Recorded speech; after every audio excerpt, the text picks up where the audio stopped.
मंगलवार यानी आज मुख्यमंत्री नीतीश कुमार की अध्यक्षता में बिहार कैबिनेट बैठक संपन्न हुई। कुल 30 एजेंडों पर मुहर लगाई गई, जिसमें मुंगेर और भागलपुर जिले में गंगा पथ निर्माण और पटना मेट्रो रेल परियोजना से जुड़े फैसले भी लिए गए। 4 डॉक्टरों को बर्खास्त करने का भी फैसला लिया गया।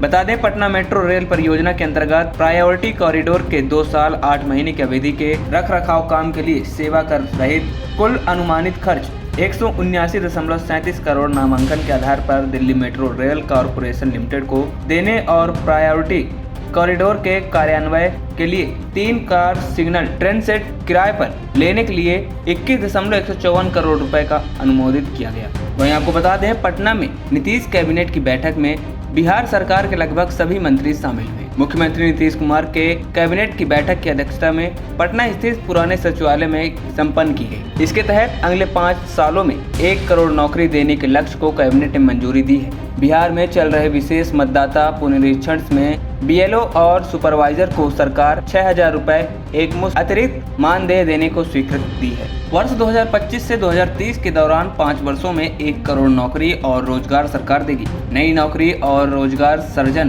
के लिए सरकार को परामर्श देने के लिए विकास आयुक्त की अध्यक्षता में एक उच्च स्तरीय समिति गठित की जाएगी। इसके लिए कुल 12 सदस्य इसमें बनाए गए हैं। इसके अलावा विशेष गहन पुनरीक्षण कार्य हेतु 77,895 BLO और 8,245 BLO सुपरवाइजर को वार्षिक मानदेय में अतिरिक्त एक मुश्त मान 6,000 रुपए देने के लिए 51.68 लाख 40,000 देने की स्वीकृति दी गई है।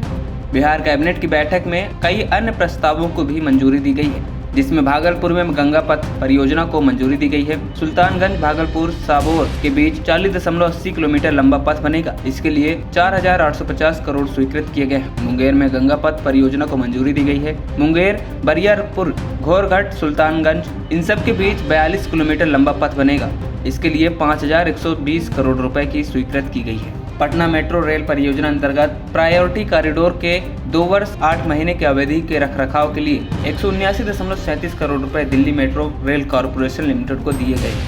वित्त रहित शिक्षा नीति के समाप्ति के बाद अनुदानित माध्यमिक विद्यालय और उच्च माध्यमिक विद्यालय के शिक्षक एवं शिक्षा क्षेत्र कर्मियों को सहायक अनुदान हेतु वित्तीय वर्ष 2025-26 में 3 अरब 94 करोड़ 41 लाख 24 हजार रुपए स्वीकृत की गई है। 7 निश्चय कार्यक्रम के तहत साइंस एवं टेक्नोलॉजी विभाग के अधीन संचालित 46 राजकीय पॉलिटेक्निकल संस्थानों में प्रयोगशाला में मशीन, उपकरण और कंप्यूटर इत्यादि की खरीद के लिए 80 करोड़ रुपए की प्रशासनिक स्वीकृति प्रदान की गई है। पश्चिमी कोसी नहर परियोजना के विस्तारीकरण, नवीनीकरण और आधुनिकीकरण कार्यक्रम के लिए कैबिनेट में 7,832.29 करोड़ रुपए की राशि स्वीकृत की गई है। बिहार व्यवसायी दुर्घटना मृत्यु अनुदान योजना 2025 की स्वीकृति दी गई है।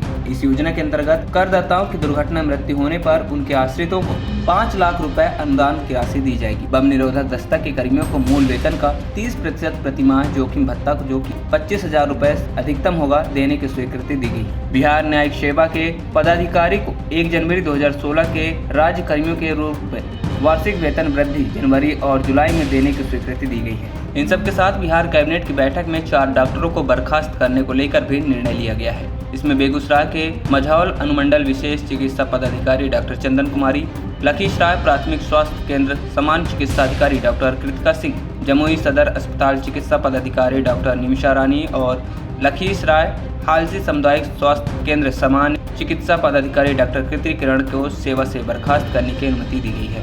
ANP टाइम्स की रिपोर्ट।